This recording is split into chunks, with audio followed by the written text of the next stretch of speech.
Hello, everyone, and a very warm welcome to this exciting Fireside Chat with Jaclyn Lee, Chief Human Resources Officer at Singapore University of Technology and Design, on the topic Magnify the Digital Learning Experience with Data.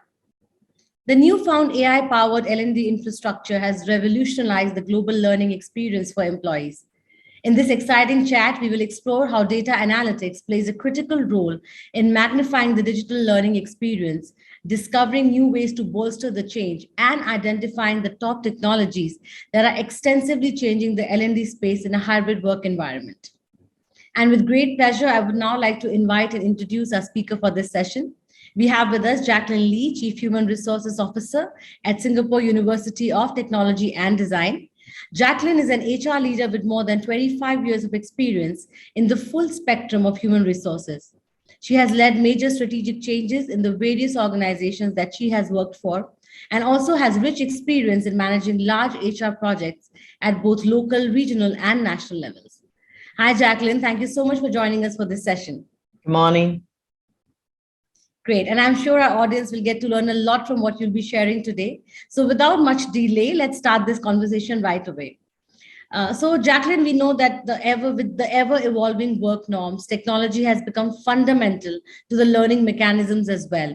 So in your experience, how is digital learning that has become such a norm today different from traditional learning models? And how has data analytics played a critical role in magnifying the entire digital learning experience? You know that we're living in a highly complex world today that's more connected than ever before. Our cross-border bandwidth has grown 45 times compared to 2005. So you think about it, flows of information, searches, communication, video, transactions, intra-company traffic continues to grow. So now today, there are 5.2 billion users on a global, even mobile phones today. So because of the increased use of digital platforms for managing operations, and there's a shift towards virtual work, right? Learning has evolved, from what it used to be in the past, the traditional classroom, into a much more collaborative, kind of digital kind of experience. While in the past, a lot of learning has to be confined to a physical space, now learning is 24/7. Learning is on all kinds of digital platforms. Learning is self-driven. And the learning is also kind of like now self-directed, so we call it lifelong learning. So because if you think about it, digital transformation has also revolutionized learning, right? And idea is to get employees to continue to adapt, to grow, and to develop personally over their lifetime. So this will require the use of actually digital tools and new learning technologies to allow for learning 24/7. Through all kinds of media engagement and digital platforms. Also now with the new trend in learning analytics, we are better able to measure, collect, analyze data regarding learners. Thank you. Thanks, Jaclyn. Those were some great points. And actually, the way the world has evolved in terms of how digital usage has evolved, how organizations have gone into virtual and hybrid working environment, the whole digital learning experience has become very, very important for organizations to enable their employees to keep themselves relevant. And as you said, learning in the flow of work, self-paced learning, and that is where digital plays a very huge role, and analytics also. So thanks for sharing those thoughts, Jaclyn. So Jaclyn, in your experience, what are the key digital trends that have helped organizations transform learning and development, especially when we're talking of the hybrid world of work? And if you could share some upcoming digital learning trends with us, that would be great as well. Today there are many, many types of tools available, both on the web, on premise, and also on the go. Most of the digital contents are now available through the mobile phone, as well as the World Wide Web. There are also millions, of content providers, as well as new platforms that can enable collaboration and foster a community of learning. So some examples include the Microsoft Viva platforms. These platforms are quite interesting. They're collaborative in nature. They have a lot of learning contents that could be self-curated, or even things that are pulled up from libraries and all kinds of platforms. Employees can go into platforms to collaborate, to learn, to talk to each other. So learning is not just a one-way traffic, but it's really a 24/7 kind of an online community.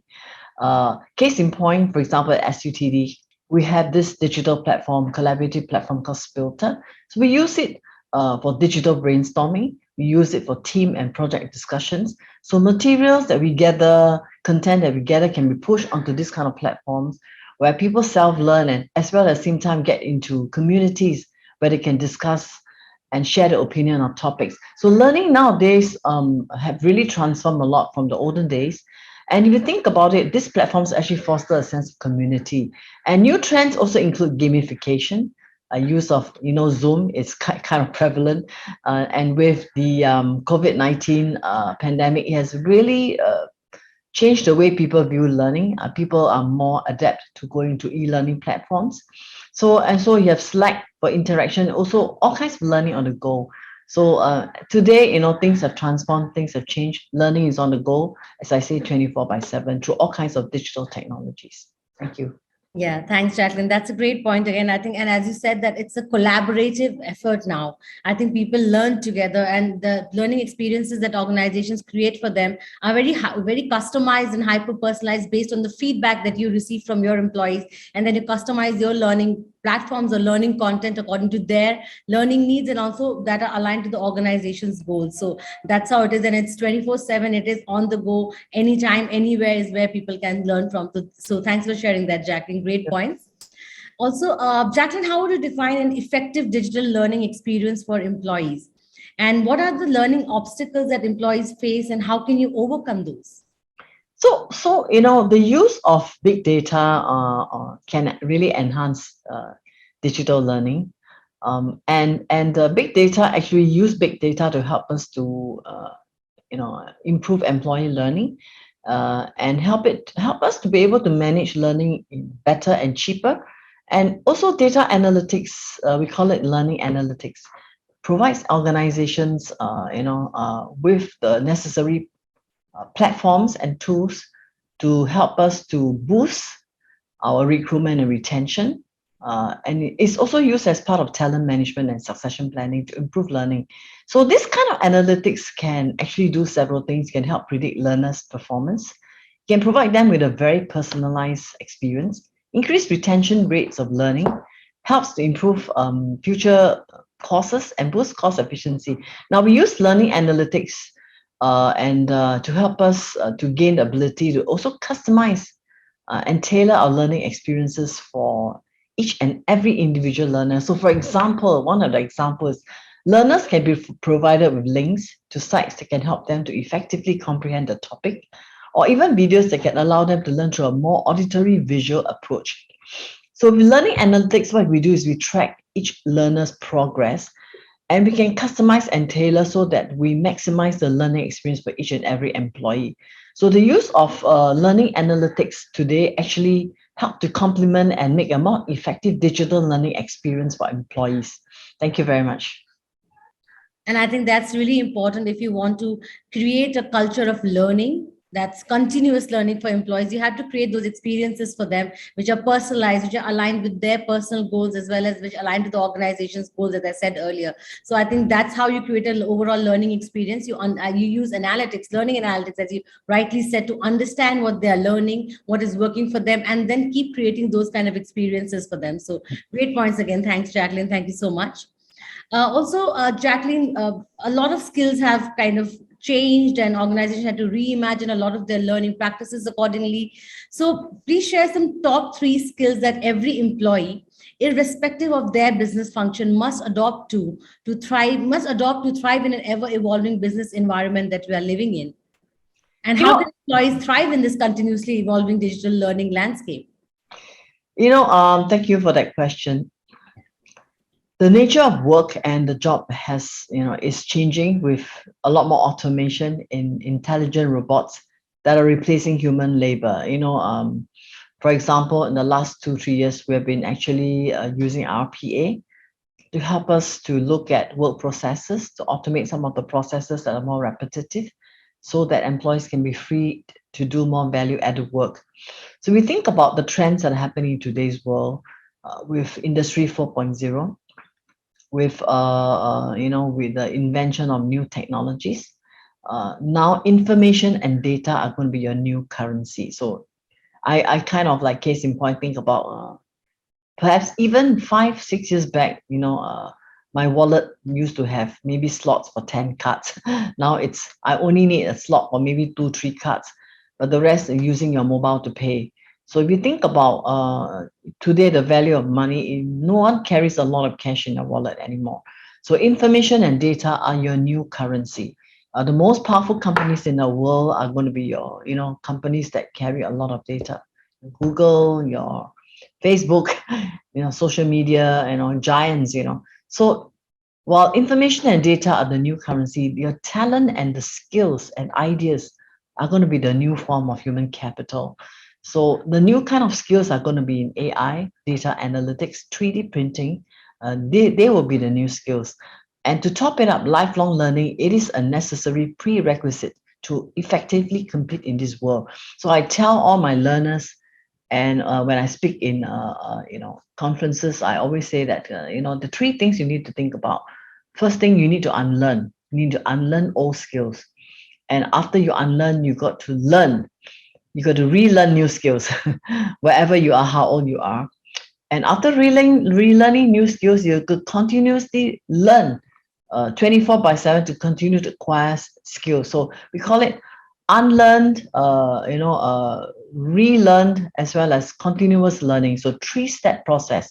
So skills are going to be continuously evolving, and I think in today's world, it is almost compulsory for everyone to know data, because data is going to be a new oil that's going to drive economies.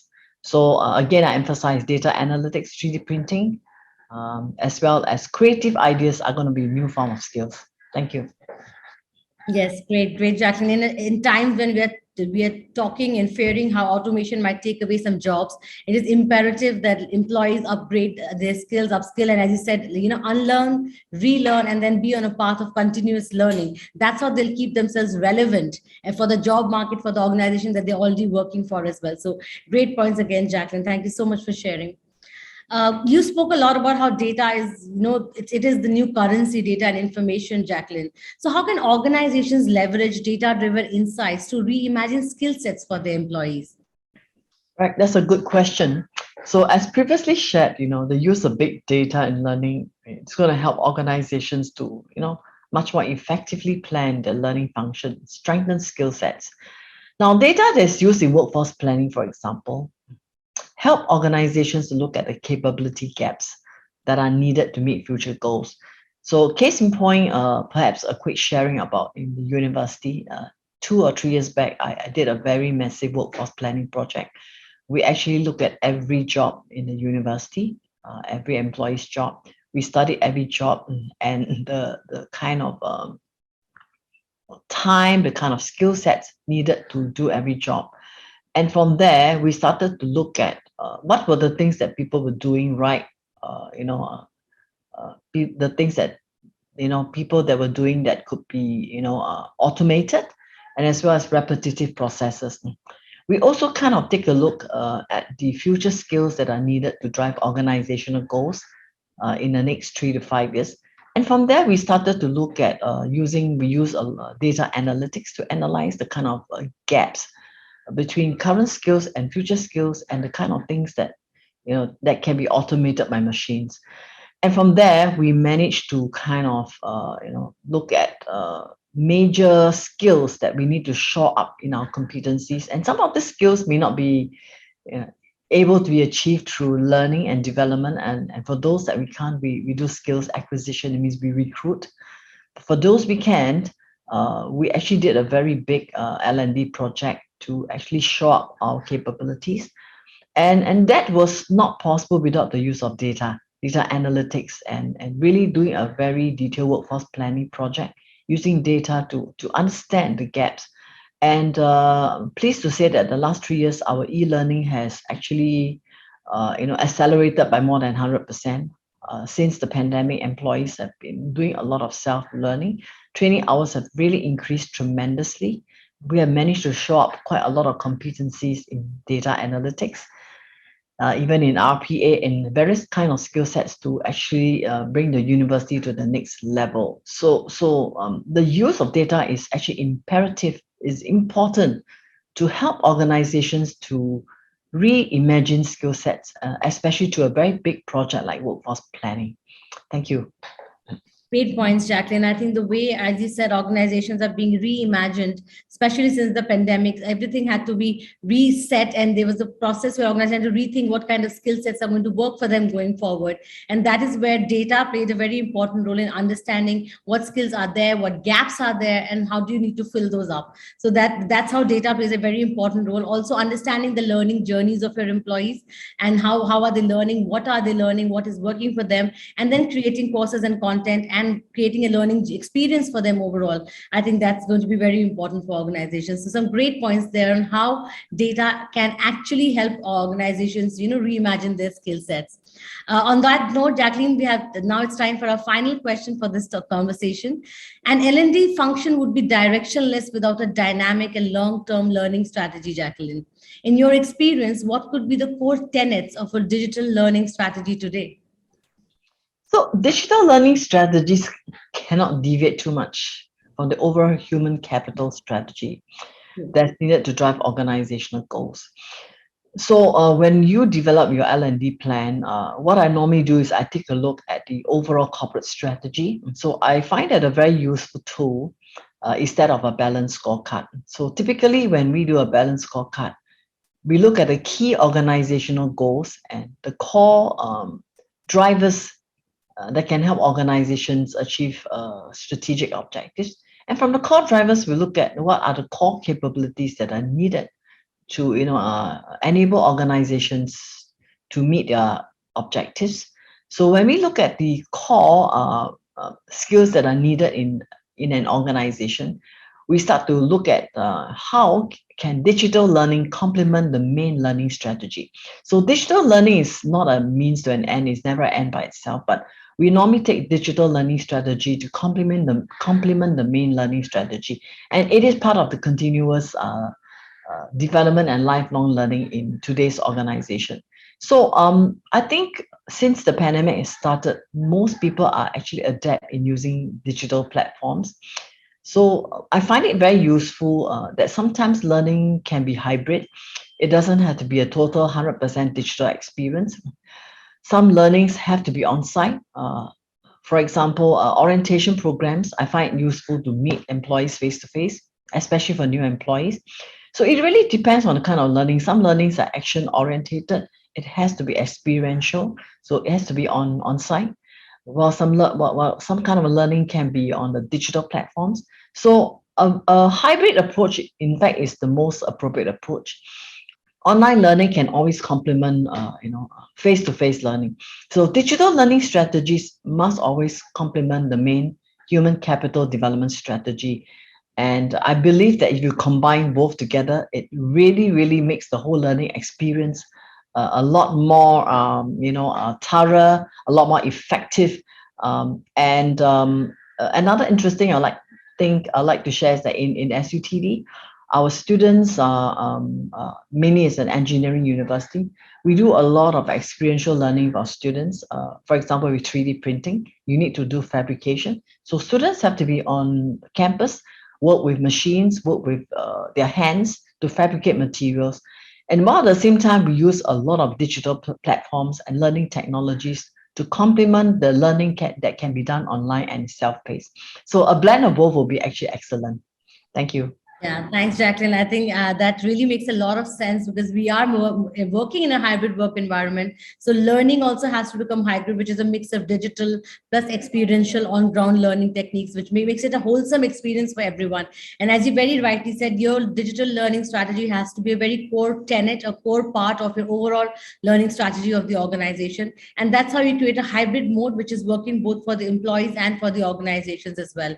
Because there's some kind of learning that requires digital intervention. There's some kind of learning that does require experiential, tenets there. So I think that's very, very important. So on that note, Jaclyn, thank you so much for giving us time for this session. It was a very engaging conversation. So many great insights and takeaways for our audience there. Learning is going to be the bedrock of how organizations move forward and stay relevant in their businesses going forward. And learning and digital learning, hybrid learning, it's going to be all about creating learning in the flow of work, creating hyper-personalized personalized learning experiences for employees, be it combining digital and experiential, making it hybrid, using data to find out what's working and what's not working in overall, and also finally creating learning experiences which align to the goals of the organization as well as the personal individuals in the organization. So thank you so much, Jaclyn. That was a great conversation. Thank you so much for inviting me. Thank you. And thank you to all our audience for joining us for this session. Do stay with us for the upcoming session, which will be a fireside chat again with Kate Renner, who's Head of Employee Experience for Wiser, on the topic leaning into learning in the new EX. So see you all there. Thank you once again.